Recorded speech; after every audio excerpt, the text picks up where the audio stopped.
আজকে আমি চলে আসলাম লামা উপজেলায়। তো বর্তমান যে জায়গায় আছি এটা হচ্ছে যে লামা পৌরসভা এলাকা, এবং আমার সাথে আমার সহকর্মী আরো 4 জন এসেছেন। তবে আজকে প্রথমবারের মতো আমি লামা পৌরসভায় আসলাম। এটা হচ্ছে লামা পৌরসভা।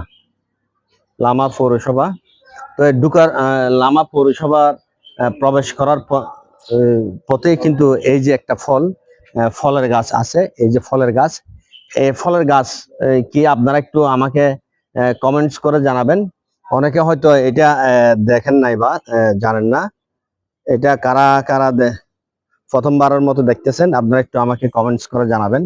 এবং আমার সাথে যারা আরো এসেছেন তারাও কিন্তু সামনে আছে, তাদের সাথে একটু আমরা কথা বলবো। এবং লামার যে সাংবাদিক আরো কয়েকজন ভাই আমার সাথে আছে, তাদের সাথে একটু কথা বলবো।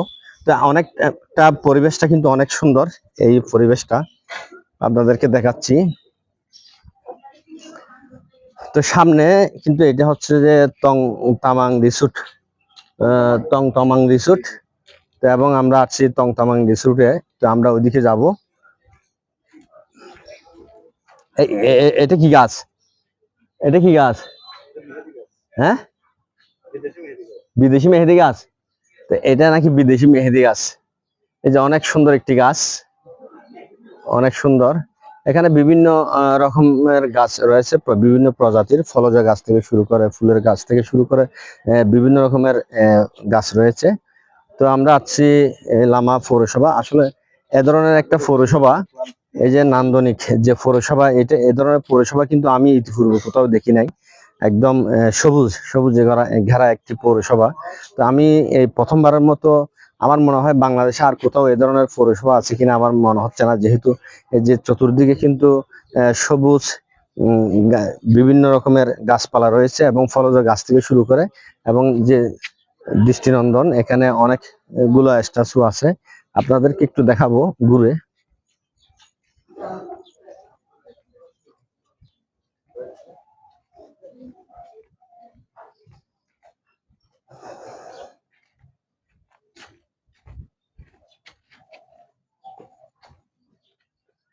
যে এখানে অনেক অনেক কিছু রয়েছে, অনেক কিছু খুব ভালো লাগলো।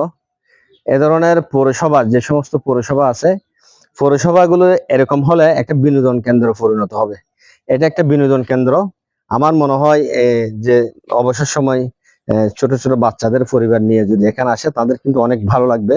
এ ধরনের যদি পৌরসভা হয়, তো প্রতিটি পৌরসভা যদি এমন হয় তাহলে কিন্তু অনেকটা সুন্দর দেখাবে, অনেক ভালো লাগবে এবং একটা বিনোদন কেন্দ্রে পরিণত হবে।